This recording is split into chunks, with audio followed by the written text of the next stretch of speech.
ప్రతి ఆడబిడ్డకు 2 చీరలు ఇస్తే 30 లక్షల చీరలు మంచి డిజైన్లతోని మంచి క్వాలిటీతో ముందుకు రమ్మని మా అధికారులకు సూచన చేసినాం.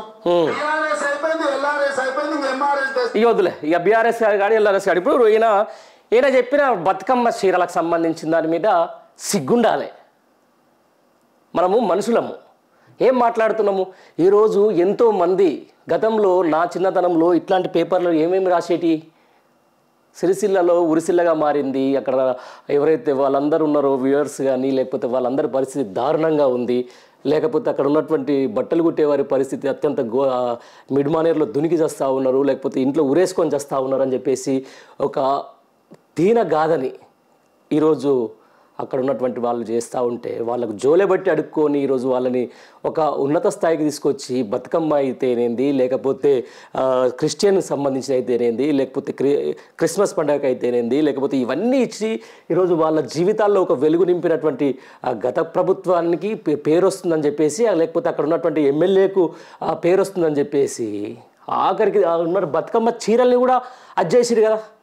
ఓ పట్టు ఇస్తామని చెప్పింది కదా, 200 రూపాయలు ఇట్లా వేస్తున్నారు తీసుకపోయి అని చెప్పేసి విపరీతమైన ప్రాపగండ చేసిండుగా. మరి ఇప్పుడు ఎంతమంది బతుకమ్మ చీరలు వచ్చినాయి?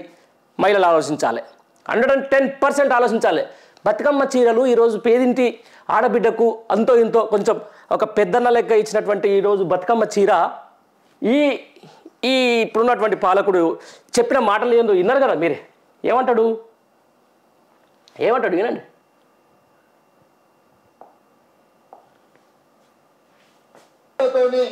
మంచి క్వాలిటీతో ముందుకు రమ్మని మా అధికారులకు సూచన చేసినాం.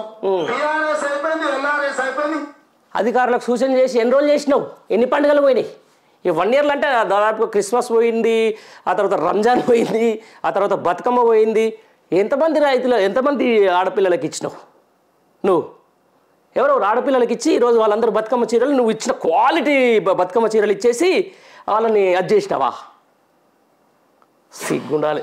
సరే పోనీ, అదొకటి. మహిళలకు జరిగిన మోసాలలో ఇదొక మోసం. ఇప్పుడు నెక్స్ట్ ఎంఆర్ఎస్ తెస్తాడంట. పెద్ద మంచి లేదు, పెద్ద మంచి ఎల్ఆర్ఎస్ అంటే అదే ఎంఆర్ఎస్ కూడా తెచ్చినట్టు ఉన్నాడు. అదేంటి అంటే మ్యారేజ్ స్కీమ్ సార్, వాళ్ళ రక్తాన్ని పీల్చాలనేటువంటి ఆలోచనతో రాష్ట్ర ప్రభుత్వం గౌరవనీయ భట్టి గారు ఇబ్బడిగా మీరు తీసుకొచ్చిన అప్పులన్నింటినీ కట్టడానికి ఆ అప్పుల భారం ఈ రోజు ప్రజల మీద వేస్తా ఉన్నారు. ఈ రకంగా ఈ ఎల్ఆర్ఎస్ సబ్జెక్ట్ కి సంబంధించి దానికి కిషోర్ గారు మీ అందరితో మాట్లాడారు, మేడం గారు కూడా మాట్లాడారు అనుకుంటాను, సిఎస్ గారు. దీన్ని కూడా మనం చాలా రష్అప్ చేసి ఏదైతే షార్ట్ ఫాల్ అప్లికేషన్స్ అన్ని కూడా వాళ్ళ అప్లోడ్ చేయడానికి మళ్ళీ మన వాళ్ళు నోటిఫికేషన్ ఏదో ఇచ్చినట్టు మీకు షెడ్యూల్ ఏదో ఇచ్చినట్టున్నారు. వాటిని కూడా మనం షార్ట్ అవుట్ చేయాల్సిన రెస్పాన్సిబిలిటీ ఉంది. దానికి కావాల్సిన టీములు కూడా కావాలంటే ఐడెంటిఫై చేసుకొని రిక్రూట్ చేసుకుందాం అనుకున్నాం. ప్రతి తలమాసిన వచ్చి డిఎస్సి తలమాసిన గురించి మనమే మాట్లాడుకోవాలి. కానీ ఏమైంది ఒకసారి రియాల్టర్ల బతుకులు ఏ పరిస్థితికి వచ్చింది? 100 కోట్లకు ఒక ఎకరం పోయిన ఇదే హైదరాబాదులో ఈరోజు రియాల్టర్ల పరిస్థితి ఏంది? ఈరోజు రియల్ ఎస్టేట్ ఏజెంట్ల పరిస్థితి ఏంది?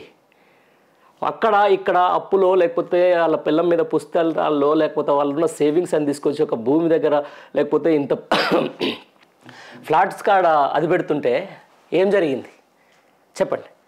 రియాల్టర్లే మాట్లాడాలి. మనమే తీసుకొచ్చిన మన ఛానల్లో చాలా బైట్స్ నేను తీసుకొచ్చిన, నేను పోయినా నిజంగా రియాల్టర్ల పరిస్థితి అని చెప్పేసి ఈరోజు గతంలో ఆదివారాలు శనివారాలు బయట అది వెంచర్ల కాడికి పోయి హాయిగా ఒక 2 ప్లాట్లు అమ్ముకొని ఇంట్లో కావాల్సిన పిల్లలకు వాళ్ళకు మంచి చదువులు చదివించుకున్నటువంటి రియల్ ఎస్టేట్ ఏజెంట్లు ఈరోజు కుప్పకూలి చెట్ల కింద ఏది మా బతుకులేంది, మా కథ ఏందని చెప్పేసి అన్న కాడికి వచ్చింది.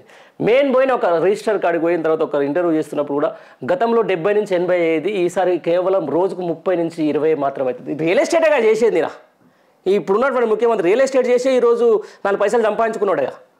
కేవలం హైదరాబాద్ బ్రాండ్ వాల్యూను మొత్తం అదని చేసి హైడ్రాని తీసుకొని వచ్చేసి మూసి సుందరీకరణను తీసుకొచ్చేసి ఈరోజు రియల్ ఎస్టేట్ ఏజెంట్ల పాలిట, రియాల్టర్ల పాలిట, లేకపోతే ఒక దానికి సంబంధించిన దాని మీద పైసలు వసూలు చేసే కార్యక్రమం చేపట్టిన తర్వాత కానీ మొత్తం టోటల్గా ఈరోజు రియల్ ఎస్టేట్ హైదరాబాద్లో డమాల్ అయిపోయింది. గిత్త కనీసం ఎక్కడ కూడా ఒక ప్లాటు గిత్త మామూలుగా పోయి ఒక ఓపెన్ ప్లాట్ కొందామంటే ఇది బఫర్ జోను, ఇది ఆ జోనో ఈ జోనో క్లియర్ టైటిల్స్ కూడా ఈరోజు జనాల్ని భయపెట్టించే పరిస్థితానికి వచ్చింది.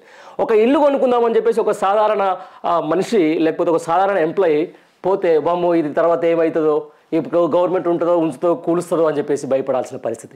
ఇంకెక్కడ దాదాపు 13 లక్షల మంది 13 లక్షల కుటుంబాలు ఇలా తెలంగాణ రాష్ట్రంలో అంతే నెంబర్గా సరిగ్గా నాకు ఐడియా లేదు కానీ 13 లక్షల మంది నాకు అంటే ఒక రియాల్టర్ ద్వారా తెలిసిన మంది 13 లక్షల మంది ఈరోజు రియల్ ఎస్టేట్ నమ్ముకొని బతుకుతున్నటువంటి ఏజెంట్లు ఉన్నారు. వాళ్ళందరూ కూడా బీఆర్ఎస్ ఎల్ఆర్ఎస్ తీసుకొచ్చి మమ్మల్ని అంత మోసం చేసింది, మిమ్మల్ని అది చేసింది ఇది చేసింది అని చెప్పేసి ఇష్టానుసారం ఊకదంపుడు మాటలు మాట్లాడింది కదా. ఇదే ఇప్పుడు మాట్లాడే ప్రతిపక్షంలో ఉన్నప్పుడు ఇదే గవర్నమెంట్ ఇప్పుడు ఏం చేసింది, మొత్తం ప్రజల్ని అట్టడుగు స్థాయికి తీసుకుపోయి ఇలా రియల్ ఎస్టేట్ ఏజెంట్లని ఒక విధంగా చెప్పాలంటే వాళ్ళు ఏదైతే ఇలా తిండికి టికానా కొట్టే కాడే తీసుకొచ్చిండు ఇప్పుడున్నటువంటి ముఖ్యమంత్రి. అక్కడ అట్టర్ ఫ్లాప్ అట్టర్ ఫెయిల్యూర్.